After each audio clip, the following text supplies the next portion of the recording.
استنى عندك يا بيه. انت داخل ولا كأنك عملت حاجة. ايه في ايه؟ انا فعلا ما عملتش. لا عملت اللي طول الوقت ببعدك عنه وبحذرك منه. انا عارف ان هو ورا كل اللي حصل، انا عارف ان هو ورا انك تسيب تعليمك برضه عارف. مش هو خالد اخويا؟ يا اخي مش عايزك تبقى زيه. اهدى بس يا سيف. بس انت اسكتي خالص. انت السبب ورا كل ده. يا بابا ده عمي، انا ما اجرمتش. وبعدين كنت معدي بالصدفه فقلت اطلع اسلم عليه، بعدين حصل الموضوع دي ده فجرينا. والله؟ وانت ايه اللي وداك اصلا؟ كنت بدور على شغل. شغل ايه يا بيه؟ شغل زي ما حضرتك قلت عشان حضرتك ايه وزفت ايه؟ انت خليت فيها حضرتك؟ ما انا كلامي مبقاش يتسمع في البيت ده اصلا.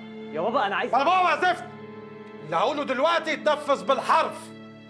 عمك اللي هو اخويا مش عايزك تعرفه تاني.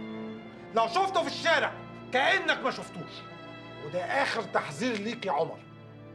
فاهم ولا لا؟